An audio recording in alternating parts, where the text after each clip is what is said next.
সেতুর বেহাল দশা, আর তাই সমস্যায় পড়েছে 3টি গ্রামের বাসিন্দারা। সেতুতে একাধিক গর্ত রয়েছে। বেহাল এই সেতু দিয়েই ঝুঁকির পারাপার চলছে। ধূপগুড়ির গধেয়ারকুঠি গ্রাম পঞ্চায়েতের কুশামারি এলাকায় দইখাওয়া সেতুর এই বেহাল দশা। বারবার প্রশাসনকে জানিয়েও কাজ হয়নি বলে অভিযোগ গ্রামবাসীদের। তাদের আরও অভিযোগ, নেতাদের পরিদর্শনের পরেও সংস্কার হয়নি সেতুর। শুনবো তাদের বক্তব্য। ব্রিজের হাল তো এমনিতেই খারাপ, তার মধ্যে যে বড় বড় গাড়ি চলে, গাড়ি চলাতে যেরকম আরো বেশি খারাপ হয়ে গেছে। যাতে তাড়াতাড়ি ভালো হয় এটাই না চাই। যে কোনো দিনে তো দুর্ঘটনা ঘটতে পারে। হ্যাঁ, এটা করতে পারে। কত জায়গায় ভাঙায় ব্রিজের? নানান জায়গা ভাঙা। এইটুকু ব্রিজের মধ্যে মোটামুটি 5-7 জায়গায় তো ভাঙা আছে। এটা এই এলাকার এইটাই একমাত্র রাস্তা, আমাদের একমাত্র ব্রিজ। দীর্ঘদিনের একটা সমস্যা। সমস্ত জায়গায় আমাদের এটা নিয়ে বহুতবার আন্দোলন করা হয়েছে এবং আন্দোলন চলছেও। এটা শুধু আমাদের ব্যক্তিগত সমস্যা নয়, এটা একটা সমষ্টিগত সমস্যা। স্কুলে যাচ্ছিস আসছিস, কতদিন থেকে এই ভাঙা সেতুটা দেখতে পাচ্ছিস? ছোটবেলা থেকে কোনো পরিবর্তন হয়নি? না। সারিও করেনি? না। কতটা ভয় নিয়ে যাতায়াত করিস তোরা? এখানে ভয় বলতে যখন তখন বড় ধরনের দুর্ঘটনা ঘটতে পারে, তখন কোনো বড় গাড়ি যাতায়াত করে তখন ব্রিজটা প্রচুর কম্পন কাঁপতে থাকে। হ্যাঁ। কথা বলবো রকি আমাদের প্রতিনিধির সঙ্গে।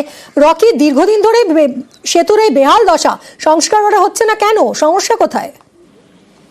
দেখো, ধূপগুড়ি মহকুমার অন্তর্গত যে গধেয়ারকুঠি গ্রাম পঞ্চায়েত রয়েছে সেই এলাকাতেই কিন্তু কুশামারি এলাকায় দইখাওয়া নদী, এবং সেই নদীর উপরে কিন্তু সেতু একমাত্র ভরসা সেই গ্রামের বাসিন্দা সহকারে আরো 3টি গ্রামের, এবং প্রত্যেক দিনই কিন্তু সেই সেতুর উপর দিয়ে হাজার হাজার মানুষের যাতায়াত হয়। এমনকি স্কুল পড়ুয়া থেকে শুরু করে কৃষক, এমনকি রোগীদেরও কিন্তু এই পথ ধরেই যেতে হয়। বিকল্প কোনো পথ না থাকায় তারা কিন্তু সমস্যায় পড়েছে, কারণ সেই সেতুর মধ্যে বড় বড় গর্তের সৃষ্টি হয়েছে এবং পিলারের এবং চাঙর খসে পড়ছে, যার ফলে কিন্তু বড় ধরনের দুর্ঘটনার আশঙ্কা করেছে এলাকার বাসিন্দারা।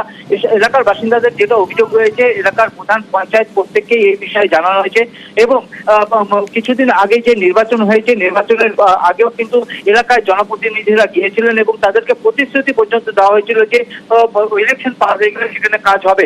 যদিও আজ পর্যন্ত সেই কাজ হয়নি। এই ঘটনা প্রসঙ্গে কিন্তু তারা ক্ষোভ প্রকাশ করেছেন, এবং এ বিষয়ে আমরা মহকুমা শাসকের সঙ্গে কথা বলতে গেলে তিনি বিষয়টি সম্পর্কে কোনো ক্যামেরার সামনে বক্তব্য না দিলেও তিনি জানিয়েছেন গোটা ঘটনা তদন্ত করে তিনি দেখছেন এবং যাবতীয় ব্যবস্থা নেওয়ার আশ্বাস দিয়েছেন। ধন্যবাদ রকি। এর আগে ব্রিজের নিচটা জয়েস ছিল, সেটাকে জেলা পরিষদ থেকে যাই হোক একটা ভালো অংশের কাজ করেছে। তো আপাতত চলার মতো এই ব্রিজটা যদি জেলা পরিষদ নিজস্ব তহবিল থেকে করে দিতে পারে, তাহলে আমরা অত্র এলাকার চাষি, কৃষক, ব্যবসায়ী, ছাত্র ছাত্রী সকলেই উপকৃত হব। এটাই আমাদের জোরালো দাবি।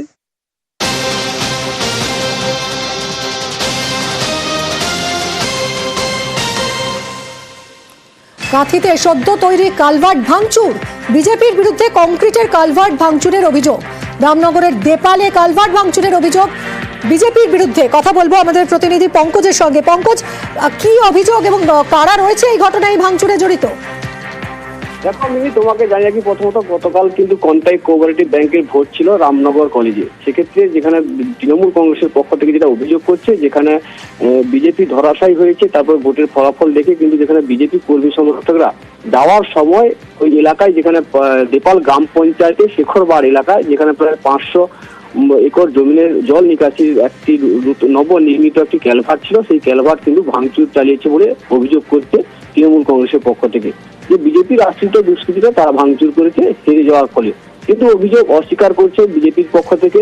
তুমি জানো, যেখানে কাঁথি কোঅপারেটিভ ব্যাংকের ভোট ছিল, সেই ব্যাংকের কেন্দ্র করে সেই হারের ফলে এমনটাই ঘটনা করছে বিজেপি বলে, এমনটাই কিন্তু তৃণমূল কংগ্রেসের দাবি। তবে বিজেপি এই অভিযোগ পুরো অস্বীকার করেছেন। তারা জানাচ্ছেন যে নিজেরাই ভেঙে নিজেরাই এইরকম করছে, যে নিম্নমানের ক্যালভার্ট তৈরি করছে তার জন্য ভেঙে গেছে, সেই অভিযোগ কিন্তু বিজেপির বিরুদ্ধে ঘটাচ্ছে বলে এমনটাই দাবি করছে বিজেপি। ধন্যবাদ পঙ্কজ। কালকে দেখেছিলাম যে এরকম করে দিয়েছিল, পুরো দেওয়ালের মতো ছিল দুপার সাইডে, আর এখন দেখছি যে ভাঙা ভাঙা। গতকাল ভালো ছিল, আজকেই সকালবেলা রাত্রের ভেতরে এই ঘটনা ঘটেছে। যে কেউ তো বিরোধী, আগামীকাল একটা ইলেকশন ছিল, এই পারপাসে একজন বিরোধী নিশ্চয়ই একটু এই কাজ করলে করতে পারে। প্রায় 500 চাষির মধ্যে জল বেরোনোর জায়গা গতকালই তার কনস্ট্রাকশন কাজ শেষ করা হয়েছিল। গতকাল রামনগর কলেজ নির্বাচনের পরেই সত্যেন পঞ্চায়েত এবং তার টিম এবং কিছু দেবপালের বিজেপির দুষ্কৃতী বাহিনী অর্থাৎ সত্যেন পঞ্চায়েতের বিজেপি মন্ডল সভাপতি রাত্রে অন্ধকারে তখন প্রায় সন্ধ্যা হয়, আমরা যখন পেছনে যাই তারা 15-20 জন মিলে হঠাৎ করে লাথি ফাটি মেরে সব ভেঙে দিয়ে যায়। যেহেতু প্রশাসনিক ব্যবস্থা নিচ্ছে এবং আমরা আমাদের যা যা করণীয় সেটা করছি।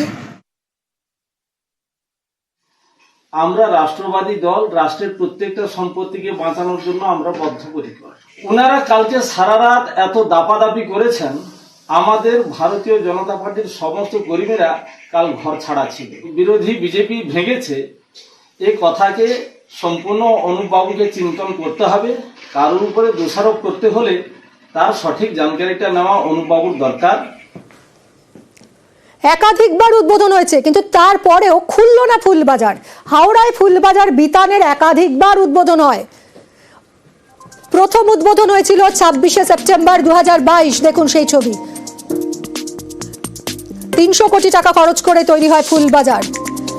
বারবার উদ্বোধন হয়। দেখুন দ্বিতীয়বার উদ্বোধন হয় 23শে জানুয়ারি 2023, মানে ঠিক পরের বছরই। একবার 2022, 2023 পরপর উদ্বোধন হয়েছে কিন্তু মার্কেট খোলেনি। এবছরের অক্টোবরেও পোস্টার পরে শুভারম্ভ 9ই অক্টোবর 2024 সেই মর্মে পোস্টার দেখা যায় কিন্তু বিতান খোলেনি। বারবার উদ্বোধনের পরও কেন তালাবন্ধ বিতান? কথা বলবো দেবাশিস আমাদের প্রতিনিধির সঙ্গে। দেবাশিস, 2 বছর আগে তৈরি হলেও আজও বন্ধ এই ফুলবাজার বিতান। অনেকে জানেনই না যে এরকম একটা ফুলবাজার তৈরি হয়েছে। অত্যাধুনিক ফুলবাজারেও চাষিদের সমস্যা এখনো মিটলো না, বারবার উদ্বোধন হয়ে গেল। চাষিরা কি বলছেন একবার শুনি। নতুন যে মার্কেটটা হয়েছে আমাদের চাষিদের জন্য, সেই মার্কেটটা এখনো পর্যন্ত চালু হয়নি। এই মার্কেটটা চালু হলে আমরা চাষিরা ঝড় বৃষ্টির হাত থেকে বা রোদের হাত থেকে অনেকটা ছাওয়ায় নিরাপদে আমরা মাল বিক্রি করতে পারবো। আমাদের বেশ ভালোই লাগলো, মনে মনে যে বাসে যেতে হবে না, বেশ সাইকেলে হোক বা হেঁটে চলে যাব, ফুলটা নিয়ে চলে আসবো। কিন্তু কিছুদিন 4 দিন পর শুনলাম যে লোক যাচ্ছে না, ওই জন্যই মানে চালু হলো না। আবার যদি চালু হয় বলছে, পোস্টারিং চারিদিকে দেখা দিচ্ছে, হলে আমাদেরই হাওড়াবাসীর কাছে খুব ভালো হবে। কথা বলবো আমাদের প্রতিনিধি দেবাশিসের সঙ্গে। দেবাশিস, এতবার উদ্বোধন হলো তা সত্ত্বেও খুললো না কেন এই ফুলবাজার? দেখো, এই প্রশ্নের উত্তর কিন্তু সাধারণ মানুষ থেকে শুরু করে ফুল ব্যবসায়ী, ফুল চাষি সবার কাছে। খুললো না কেন? তাহলে কি কোনো পরিকল্পনার অভাব ছিল? অবশ্যই পুরসভার তরফ থেকে বলা হচ্ছে, যতবারই আমরা কথা বলেছি এই বিষয়ে, তারা কিন্তু প্রত্যেকবারই আশ্বাস দিয়েছে যে 6 থেকে 7 দিনের মধ্যেই নাকি খুলে যাবে। বেশ কিছু কাজ বাকি ছিল, তবে সেই কাজ শেষ হতে এখনো কার্যত 3 বছর হতে থাকলো, এখনো পর্যন্ত তার কিন্তু কোনো পুরা করতে পারলো না। একটা দুটো টাকা নয়, প্রায় 300 কোটি টাকা। সাধারণ মানুষ, ফুল চাষিদের দাবি, পূর্ব পাড়ের ফুল বাজার থেকে পশ্চিম পাড়ের ফুল বাজার করতে 300 কোটি টাকা গঙ্গায় হয়ে গেল না। তো কষ্টটা কিন্তু সাধারণ মানুষের। এখানে কিছু আমাদের আর টুকরো কাজ বাকি আছে। সেই কাজটা আমাদের যখন এই প্রসেসিং পার্টটা কমপ্লিট হয়ে গেলে, কারণ আমরা মেইন যেটা চাইছি সেটা হচ্ছে যে ফুল, মানুষ যে ওয়েস্টেজ হয়, ফুল ফেলে দেয়, সেইগুলোকে আমরা ইউটিলাইজ করে, আপনারা দেখবেন বিভিন্ন জায়গায় গঙ্গার জলে ফুল ফেলে দিচ্ছে, ভাসিয়ে দিচ্ছে। আমরা ওই ফুলগুলোকে প্রসেস করে একটা ইউনিট করতে চাইছি এবং মানুষ যে ফুল ধরুন বিক্রি করতে পারলো না, সে একটা কোল্ড স্টোরেজে রেখে যেতে পারে। তো এইটা আমাদের লাস্ট পার্টে অফ দ্য প্রজেক্টটা বাকি আছে। সেটা আমি আশা করছি এই সপ্তাহের মধ্যেই আমাদের কথা হয়েছে, ওনারা লাস্ট ট্রেঞ্চের টাকা দিলে আমরা